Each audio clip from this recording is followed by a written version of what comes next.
Assalamualaikum warahmatullahi wabarakatuh. Let's talk. Ternyata yang kita ketahui, Zoom yang kita pakai selama ini, ternyata itu berbahaya. Nah, apa itu bahayanya? Kok bisa Zoom itu berbahaya? Check it out. More carrots. Don't tear it. More carrots. Where's Garrett? Vegetables. Vegetables. Well, sebelum kita membahas apa bahayanya Zoom bagi kita ya, terutama untuk aplikasi, untuk chat-chat kita, seangka baiknya kita mengenal dahulu apa itu Zoom yang selama ini kita pakai untuk meeting, untuk webinar, atau untuk yang lainnya. Karena dengan menggunakan Zoom itu banyak sekali ya manfaat yang kita dapatkan. Apalagi di masa pandemi seperti ini kita tidak mungkin untuk berkumpul bersama dengan orang-orang terdekat kita. Alangkah baiknya kita menggunakan Zoom agar kita lebih silaturahmi itu lebih kental ya, lebih baik. Akun gratis ini setiap hari banyak kita gunakan ya, terutama untuk saat ini itu digunakan untuk para pelajar, mahasiswa, untuk pertemuan dengan guru mereka. Dalam Zoom memang tidak terlalu banyak ya anggota yang bisa hadir dalam Zoom itu, antara 40 sampai 100 orang, dan itu pun dibatasi oleh waktu yaitu 40 menit. Ada beberapa banyak fitur Zoom yang kita ketahui ya, antara lainnya seperti schedule. Jadi kita bisa meng-schedule kapan kita harus ketemu dengan teman, dengan sebaya kita, dengan kerabat, ataupun dengan kolega-kolega kita saat masa seperti ini ya. Yang juga bisa kita sharing ya. Screen-nya itu kita bisa share, berbagi menggunakan laptop atau menggunakan gadget atau yang lainnya.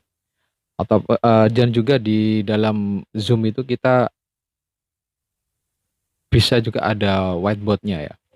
Jadi penjelasan kita mungkin ada meeting atau apa, kita langsung bisa menggunakan whiteboard pada Zoom untuk lebih memberikan informasi yang baik.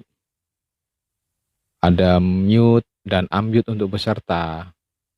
Juga ada record untuk pertemuan, itu kita bisa record hasilnya, jadi kita bisa nikmati setelahnya, mungkin itu meeting yang sangat penting ya, ataupun chat room. Jadi kita bisa saling berinteraksi, siapapun yang ada dalam Zoom tersebut, ataupun juga waiting room. Misalnya ada salah satu member kita itu terlambat untuk dalam meeting, dan kita bisa mengaktifkan tombol waiting room, jadi kita bisa hadir di waktu yang sudah ditentukan. Pada awal tahun 2020, Zoom mendapatkan sedikit masalah dengan dia mengklaim memakai enkripsi end-to-end di semua panggilan video yang dilakukan menggunakan Zoom. Padahal kenyataannya hanya presentasi yang digunakan Zoom dan panggilan yang terenkripsi tingkat tinggi ini. Sejak itu mereka memperbarui kebijakan keamanannya, mendisklaimer semua aplikasi yang ada di Zoom dan menambahkan fitur-fitur keamanan baru. Contohnya enkripsi yang sudah disempurnakan, memerlukan kata sandi untuk bergabung dalam kelas tersebut. Ada beberapa kendala bahaya saat kita menggunakan Zoom. Antara lain aplikasi Zoom bebas akses webcam bagi pengguna. Salah satu bahaya aplikasi Zoom yang diklaim paling awal adalah mengenai akses terhadap webcam bagi pengguna ya. Konon hal ini dikarenakan Zoom menginstal server rahasia ke laptop Mac pengguna. Bahkan meskipun aplikasinya telah di-uninstall, namun server rahasia tersebut tidak ikut terhapus. Nah, jadi data pengguna di sini dihack ya, dihack langsung oleh Zoom. Dan ini sangat berbahaya karena pengguna Zoom itu lebih dari jutaan orang di dunia ini menggunakan Zoom sebagai media untuk bertemu langsung agar eh, meeting mereka ataupun pertemuan mereka itu berguna di saat-saat seperti ini ya, saat pandemi saat ini. Selanjutnya adalah pengiriman data pribadi kita ke Facebook. Padahal kita Zoom itu tidak ada kaitannya dengan Facebook ya. Seperti dikutip dalam Warta Ekonomi, Zoom diketahui mengirimkan data pribadi ke Facebook tanpa sepengetahuan user. Wah, ini sangat tidak baik ya. Setelah aplikasi diunduh pada ponsel atau laptop, kemudian secara otomatis langsung terhubung ke Facebook Graph API. Nah, siapa itu Graph API? Nah, di sini kan kita tidak mengetahui secara langsung siapa itu Graph API. Sedangkan data kita sudah terbaca. Kita menggunakan Zoom tidak ada kaitannya dengan Facebook, tapi kenapa berhubungan langsung dengan Facebook? Ini kan sangat-sangat sinkron ya, sangat nggak sinkron. Bahwasanya Facebook memang sesuatu aplikasi sosmed yang banyak penggunanya, tapi data kita otomatis jangan sampai terbaca. Karena Facebook pun itu sudah banyak dihack ya, seperti video saya sebelumnya, bahwasanya Facebook pun itu sudah dihack. Untuk jelasnya, saya akan cek di sini ya, di atas ini ya, bagaimana Facebook itu dihack. Apalagi Zoom itu terus masuk ke Facebook, double hacknya akhirnya. Yang ketiga adalah bahwasanya aplikasi Zoom itu bisa melacak pengguna. Maksudnya apa? Zoom banyak mendapat kritikan dari berbagai fitur pelacakan ya, pelacakan posisi user, posisi pengguna saat itu, member saat itu. Dengan fitur ini, penggelar video dapat memeriksa apakah peserta menjauh dari laptop, menjauh dari gadget selama panggilan, atau mereka hanya meng-mute ya. Jadi tidak mendengarkan. Terus banyak mungkin dalam suatu rapat itu mereka sedang bergurau atau apa, itu bisa melacak Zoom seperti apa. Hal ini pun lantas menuai sebuah kritikan ya dari berbagai pihak, bahwasanya privasi mereka itu tidak dijaga oleh Zoom. Semua aktivitasnya terlacak langsung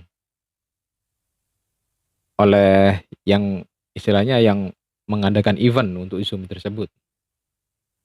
Adalah Zoom memasang aplikasi otomatis seperti malware. Malware tampaknya masih menjadi masalah serius ya, dari banyak aplikasi seperti yang saya jelaskan di video sebelumnya. Zoom sebagai layanan rapat digital pun ternyata mengalami masalah serupa. Seorang peneliti keamanan IT ya, disebut berhasil menemukan fakta bahwa Zoom memasang aplikasi Mac tanpa sepengetahuan user. Wah, kayaknya sudah mulai nakal ini Zoom ya. Teknik yang dipakai sendiri memanfaatkan celah dari malware yang ada di laptop ataupun gadget dari user. Yang kelima adalah Zoom bombing. Wah, ini kayaknya seperti bahasa baru untuk kita pengguna Zoom ya. Bahwasanya Zoom menjadi suatu sisi yang bahaya. Karena apa? Karena Zoom ini juga mudah dihack oleh hacker ya. Karena dalam konferensi atau dalam pertemuan Zoom tersebut dapat dihack dan dapat dimanipulasi oleh hacker. Jadi bahwasanya Zoom itu keamanannya pun belum stabil. Walaupun sudah dipasang keamanan seperti apapun, hacker tuh masih bisa masuk. Selanjutnya, Zoom membuat HP kita bergerak sendiri. Wah, berarti di sini Zoom sudah mempengaruhi gadget kita ya. Eee, ada seorang pengguna Twitter bahwasanya di dalam Twitternya dia menyebutkan bahwasanya setelah dia menggunakan Zoom, HP-nya itu tidak bisa di-shutdown, layarnya selalu bergerak dan, tidak tentu arahnya ya. Jadi nggak bisa ditekan ataupun, dimatikan HP-nya. Hal ini menurut pakar keamanan cyber ya, dari Cyber Vaccinomes Alfonso Tanujaya, hal tersebut sangat sulit terjadi apabila user itu tidak memberikan izin untuk mengakses keseluruhan isi dari gadget tersebut. Nah, otomatis, di sini pengungkapan pengguna Twitter ini memberikan seluruh akses kepada Zoom untuk menghandle gadgetnya. Jadi sepertinya hal ini jarang terjadi ya. HP itu bergerak sendiri ini jarang terjadi.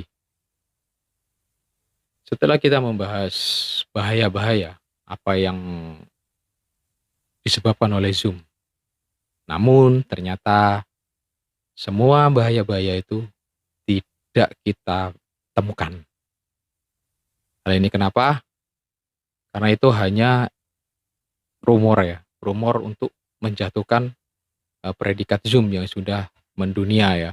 Karena kan banyak aplikasi sudah bisa video call, itu pun lebih dari satu orang, ataupun aplikasi yang lain. Karena Zoom saat awal 2020 dia hadir, sudah booming ya. Oleh ahli teknologi informasi Abimanyu Wahyu Widayat memandang aplikasi Zoom itu sangat populer ya di dunia dan itu tidak berbahaya. Perlu ditekankan aplikasi Zoom tidak berbahaya karena bukan dibentuk atau dibuat sebagai malware atau sebagai perangkat perusak atau spyware atau sebagai perangkat mata-mata, bukan. Karena di dunia maya sangat banyak beranggapan bahwasanya Zoom itu adalah mata-mata dari intelijen, entah dunia atau seperti apa. Justru menilai berbagai isu ramai diperbincangkan terkait aplikasi Zoom ini lumrah terjadi, karena pamor dari Zoom ini sangat meningkat. Sampai saat ini pun Zoom masih dipakai untuk konferensi instansi ataupun yang lain. Nah, kawan asal omong, jadi tidak perlu dibuat risau ya, antara pro kontra penggunaan Zoom, bahwasanya Zoom itu sangat baik dan bukan malware ataupun spyware. Dan Zoom saat ini pun masih berjaya ya. Jadi alangkah baiknya kita menggunakan Zoom di masa-masa seperti ini agar kita terhindar dari segala macam bentuk virus corona saat ini ya.